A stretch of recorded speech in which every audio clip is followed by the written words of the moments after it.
اچھا، اس میں کرسی کیوں کہا گیا ہے؟ آیت الکرسی لفظ کرسی ایک آتا ہے.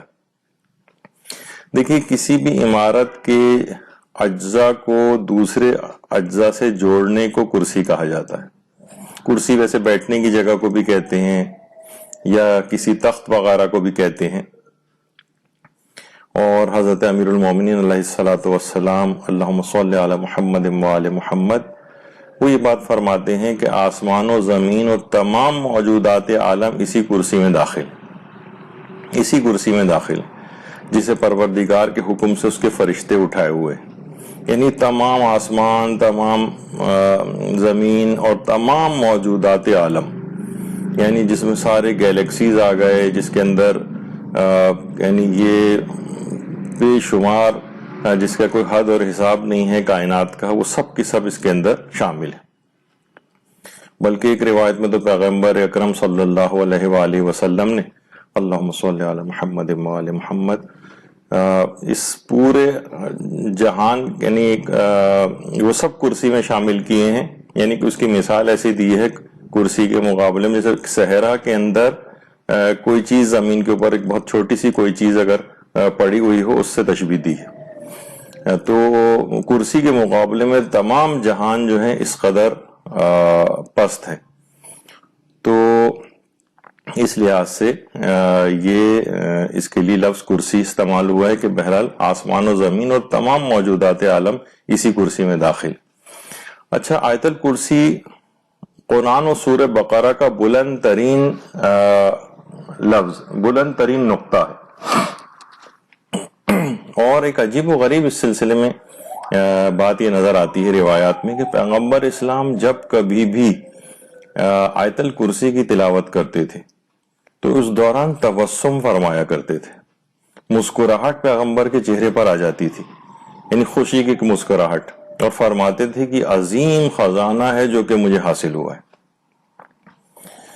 تو ایک واقعتاً اس کی عظمت کو سمجھنا چاہیے کہ انسان جس وقت آیت الکرسی کی تلاوت کرے کہ یہ پیغمبر اسلام کو عظیم ترین خزانہ عطا ہوا تھا اس آیت الکرسی کے ذریعے، کہ خود پیغمبر خوشی سے مسکرایا کرتے تھے اس کی تلاوت کرتے وقت. اور اس قدر ہی اتنی عظیم آیت ہے کہ یہ جب آیت الکرسی پیغمبر اسلام کے اوپر نازل ہوئی تھی تو اس کے ساتھ 1000 فرشتے بھی نازل ہوئے تھے، اور پیغمبر اسلام بہت زیادہ اس کی تلاوت کو خیر و برکت کا باعث بتاتے تھے کہ بہت خیر و برکت اور فضیلت کا باعث ہے آیت الکرسی کا پڑھنا. اچھا، ساری دنیا حضرت اسرافیل سے کس قدر خوفزدہ ہوتی کہ وہ سور پھونکیں گے، اور قیامت میں جس وقت وہ سور پھونکیں گے تو ایک عجیب ایک دہشت اور ہیبت ناک سا ایک نقشہ دماغ میں آتا ہے، اور حضرت اسرافیل کا نام سن کے بھی بہرحال اللہ کے فرشتے جو اللہ کے حکم کے علاوہ تو کچھ نہیں کرتے، ان سے ڈرنے کی ویسے الگ سے تو کوئی وجہ نہیں.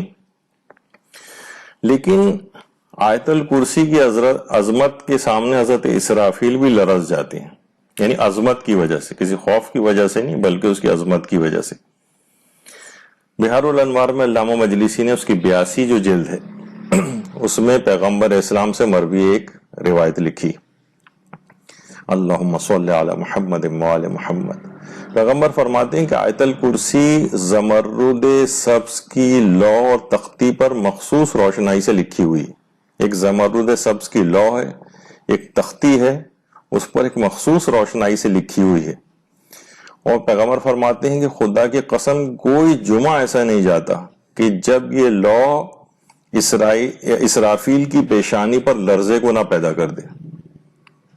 یعنی اسرافیل کی پیشانی لرزنے لگتی ہے، اور جب اسرافیل کی پیشانی پر لرزہ پیدا ہوتا ہے تو یہ لوح اس وقت تسبیح کرتی ہے، اور تسبیح کی اس میں سے آواز آتی ہے، پاک و پاکیزہ ہے وہ ذات کہ جس کے سوا کوئی تسبیح کے لائق نہیں، اور عبادت اور خشوع و خضوع فقط اس کی ذات کو زیب دیتا ہے کہ وہی قادر مطلق بھی ہے، وہی یکتا ہے، وہی غالب. یہ آواز اس وقت سنائی دیتی. تو اسرافیل جیسے عظیم فرشتہ وہ تک لرز جاتا ہے اس کی عظمت کے سامنے. اور بڑی اس کی فضیلت میں عجیب روایات بھی ہیں کہ آیت الکرسی کے اندر یہ خصوصیت ہے، یہ ہے کہ پیغمبروں جیسی جرت پیدا کر سکتی، پیغمبروں جیسی جرت. ایک کتاب ہے عملیات کی ختوم و اذکار، اس میں حضرت جابر بن عبداللہ انصاری سے ایک روایت ہے کہ پیغمبر اسلام فرماتے ہیں کہ جو شخص بھی مسلسل آیت الکرسی کی تلاوت کرے گا، مسلسل یعنی جس کو مداومت کہا جاتا ہے، مسلسل روزانہ تلاوت کرے گا، اللہ اس کو شاکرین کا سا دل عطا کرے گا، پیغمبروں کی سی جرت عطا کرے گا، اور صدیقین کا سا عمل عطا کرے گا۔ کتنی عظمت! یعنی مسلسل تلاوت سے اس کا دل شاکروں جیسا ہو جائے گا۔ شاکرین جو کتنی بڑی فضیلت کے حامل افراد ہیں، ہر حال میں خدا کا شکر ادا کرنے والے، اس میں پیغمبروں جیسی جرت آ جائے گی، یعنی بزدلی وغیرہ سے وہ دور ہو جائے گا، جو کہ ایک بری اخلاقی صفت ہے۔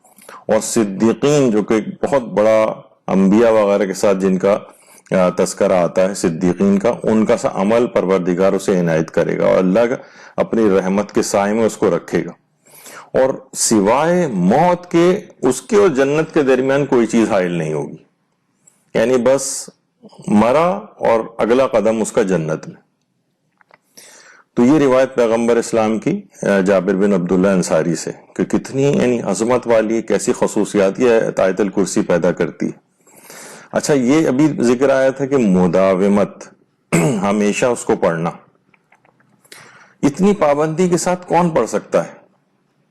اس کی پابندی کون کر سکتا ہے؟ ہر نماز کے بعد پڑھنا ہے۔ دیکھا جائے تو بظاہر ایسا لگتا ہے کہ کوئی اتنی بڑے مشکل کام نہیں ہے، ہر نماز کے بعد اتنی مختصر سی 1 منٹ سے کم میں بھی آیت الکرسی مکمل ہو جاتی، لیکن روایات ہیں کہ اس کو مسلسل وہی پڑھ سکتا ہے، اس پہ مداومت وہی کر سکتا ہے یا تو وہ پیغمبر ہو، یعنی پیغمبر مداومت کر سکتا ہے اس پہ، یا صدیق مداومت کر سکتا ہے، یعنی ہمیشہ اس کو پڑھنا یہ صدیقین کا کام ہے۔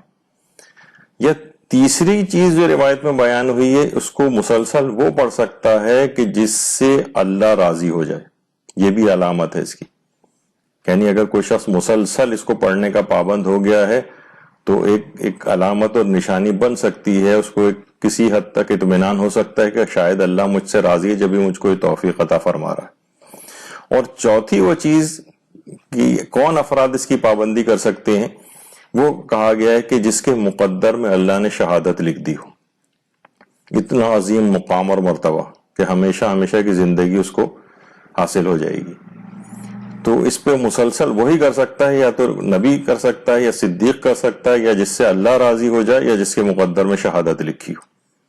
تو انسان کو چاہیے کہ اپنے آپ کو ان اعمال کے ذریعے، ان میں سے کسی ظاہر پیغمبر میں شامل نہیں ہو سکتا، صدیقین بہت ہی بڑا رتبہ ہے، لیکن کم سے کم اس میں شامل ہو سکتا ہے کہ اللہ جن سے راضی ہو جائے، یا جس کے مقدر میں اللہ نے شہادت لکھی ہو۔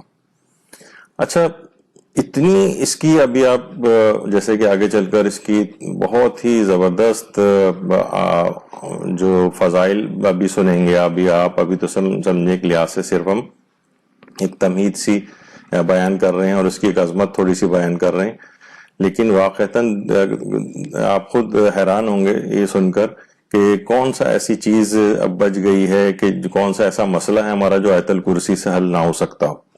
اور ائمہ معصومین نے اور پیغمبر اسلام نے اور ہمارے کتنے بڑے بڑے علماء نے اس سلسلے میں جو عملیات آیت الکرسی کے بتائے ہیں، وہ اس کو آخر تک کوشش کر کے سنیے گا، کہ اس میں تقریباً ہر جو مشکل ہے انسان کو جو عمومی زندگی میں پیش آتی ہیں، ان سب کے حل اس کے اندر اور بہت ہی مجرب حل بتائے گئے، تو وہ آپ آخر تک سنیں گے تو اپنی بہت ساری مشکلات سے انسان بچ سکتا ہے اگر اس کے اوپر کاربند ہو جائے۔ لیکن اتنی چیز سننے کے بعد بھی لوگ عموماً عام طور پر ہمارا یہ ہوتا ہے کہ ہم بہت زیادہ فضائل وغیرہ بھی سن رہے ہوتے ہیں، لیکن ایک غفلت سی آ جاتی ہے، غفلت۔ تو پیغمبر اسلام بہت متعجب ہوتے تھے ایسے افراد کے اوپر کہ جو آیت الکرسی سے غافل ہیں، یعنی اس کو یعنی ہر نماز کے بعد نہیں پڑھتے، کثرت سے اس کی تلاوت نہیں کرتے، یا بہت سے لوگوں کو تو یاد بھی نہیں ہوتی، جب کبھی نماز وحشت قبر وغیرہ کا ذکر آتا ہے یا اس کو پڑھنے کا ہوتا ہے تو لوگ عام طور پہ یہ سوال پوچھتے ہیں کیا اس کو دیکھ کر پڑھی جا سکتی ہے آیت الکرسی، یعنی زبانی یاد نہیں۔ تو یہ ایک بڑی نامناسب سی بات ہے، آیت الکرسی کو زبانی حفظ کرنا چاہیے۔ تو پیغمبر یہ فرماتے تھے کہ اگر تمہیں اس کی قدر و قیمت پتہ چل جائے تو کبھی آیت الکرسی کو ترک نہ کرو، اور مشکلات کے حل کے لیے ہمیشہ آیت الکرسی کی پناہ لیا کرو. پھر تم کیوں آخر اس سے غفلت برتتے ہو؟ یعنی پیغمبر بہت اس سلسلے میں تعجب کا اظہار فرماتے تھے. اور اسی طرح سے کہا جاتا ہے کہ آیت الکرسی سورہ بقرہ کی سردار ہے، سورہ بقرہ کی. اور پھر ایک سوال اس میں یہ بھی پوچھا جاتا ہے کہ کیا نماز واجب میں ہم آیت الکرسی پڑھ سکتے ہیں؟ جب لوگ بہت زیادہ اس کے فضائل سنتے سوچتے ہیں ہم نماز میں کیوں نہ پڑھیں اس کو.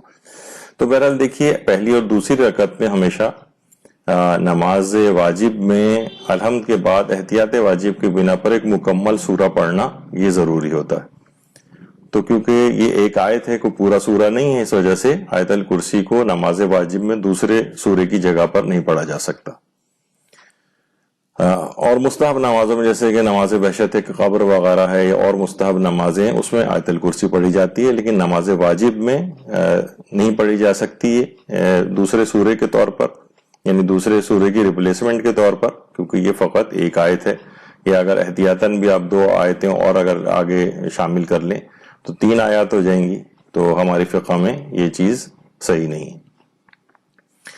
لوگ عام طور پہ یہ بھی پوچھتے ہیں کہ کیا آیت الکرسی سے پہلے ہمیشہ بسم اللہ پڑھنا ضروری ہے، یا مثلا جیسے نماز بحشت قبر کے اندر ہی اگر پڑھ رہے ہوں تو ضروری تو نہیں ہے، یا عمومی طور پر بھی ضروری نہیں ہے. لیکن پھر بھی اگر کوئی شخص پڑھنا چاہے تو بہت اچھی بات ہے، ایک آیت اس کو مزید پڑھنے کا ثواب بھی مل جائے گا، بسم اللہ الرحمن الرحیم. تو لیکن ضروری نہیں، بسم اللہ پڑھنی ضروری نہیں ہے، لیکن کوئی پڑھ لے تو کوئی حرج بھی نہیں ہے اور ثواب بھی ملے گا. پھر ایک سوال ہوتا ہے عام طور پر خواتین کی طرف سے کہ نجاست کے ایام میں کیا ہم آیت الکرسی کی تلاوت کر سکتے ہیں؟ تو جی ہاں، آیت الکرسی کی تلاوت کی جا سکتی ہے. اچھا، اس قدر یہ عظیم ہے یہ آیت، کس کی الگ سے اتنی بعظمت ہے، ایسے اسرار ہیں، ایسی چیزیں ہیں، ایسے فضائل ہیں کہ اس کی تفسیر میں مکمل کتابیں تک لکھی گئیں. اور حجت الاسلام شیخ محمد تقی فلسفی، انہوں نے اس کی تفسیر و تشریح پہ مکمل کتاب لکھی ہے. اس کے علاوہ جابر رضوانی صاحب کی آثار و برکات آیت الکرسی کے اوپر جو ہے وہ کتاب ہے. اور ایک اور کتاب ہے مشکل کشائے مشکلات، آیت الکرسی کی فضیلت کے اوپر لکھی گئی ہے. بڑے بڑے علماء اس کی تفسیر ممبروں سے بیان کرتے ہیں. آیت اللہ محمد تقی دیباجی اصفہانی یہ آیت الکرسی کی تفسیر بیان کر رہے ہیں. اور بے شمار کتابیں اس کی تفسیر میں اور تشریحات کے اندر لکھی گئیں. اور آیت اللہ بزرگ تہرانی نے تو اپنی جو کتاب ہے الذریعہ الی تصانیف الشیعہ، اس میں 14 کتابوں کے نام لکھے ہیں جو مستقل آیت الکرسی کی تفسیر اور تشریح کے اوپر لکھی گئیں. اور 70 کے قریب قلمی نسخوں کا اور چھپی ہوئی کتابوں کی ایک فہرست بھی لکھی ہے جو مختلف زبانوں میں اس کی تفسیر اور تشریح کے طور پر لکھی گئیں. تو بہرحال اتنی باعظمت ہے یہ، اور لوگ عام طور پر زبانی طور پر کسی طور پر یاد کیا ہوتا ہے، لیکن باقی اور فضیلتیں اس کی پتہ نہیں ہوتی ہیں، جو کہ ابھی ہم آگے چل کر اب ذکر کرنا شروع کریں گے. بلکہ یہاں تو لوگ نہ صرف یہ کہ لوگوں کو زبانی اکثر کو یاد نہیں ہوتی آیت الکرسی، بلکہ اس کے لطیفے تک بنائے جاتے ہیں. وہ جو لطیفہ بھی مشہور ہے کہ بیوی نے زینت کر کے اپنے شوہر سے اپنے متعلق رائے لی کہ میں کیسی لگ رہی ہوں، تو شوہر نے کہا بیگم اگر آیت الکرسی نہ میں نے پڑھ رکھی ہوتی تو آج میں اپنی جان سے گزر گیا ہوتا. تو آیت الکرسی کو انہوں نے ایک لطیفے کے طور پر بھی استعمال کیا. اور بہت سے لوگ یہ بھی مزاح کے طور پر کہتے ہیں کہ ہم زندگیوں ہمارے کتنے لوگ آتے ہیں اور چلے جاتے ہیں، اس کی وجہ یہ ہوتی ہے کہ ہم مسلسل آیت الکرسی پڑھتے رہتے ہیں. تو یہ سب لوگ ہم سے دور ہوتے چلے جاتے ہیں جو اس قسم کے افراد ہوتے ہیں. ایک مولانا سیاست دان کے متعلق تو یہ ملتا ہے کہ وہ بہت ہی جلدی جلدی تسبیح پڑھا کرتے تھے، بہت جلدی جلدی دانے تبدیل کیے چلے جا رہے ہیں. تو لوگوں نے پوچھا کہ بھئی آپ اس تسبیح کے اوپر کیا پڑھتے ہیں؟ تو کہنے لگے میں آیت الکرسی پڑھتا ہوں. لوگوں نے کہا اس قدر جلدی کیسے ممکن ہے کہ آپ آیت الکرسی پڑھیں؟ کہا کہ کیونکہ آیت الکرسی بہت طویل ہے تو میں ان شارٹ کر کے صرف کرسی پڑھتا رہتا ہوں تسبیح کے طور پر. تو یہ بہت قسم کے لطیفے ٹائپ کے بھی سلسلے میں بنے. لیکن بہرحال اصلاً یہ ہے کہ بہت بعظمت آیت ہے، اور اس کی جب آپ فضائل اب سنیں گے اس تمہید کے بعد وہ حیران کن حد تک ہیں کہ واقعتاً اتنی چیزوں کے لیے اتنی مددگار یہ آیت ہے.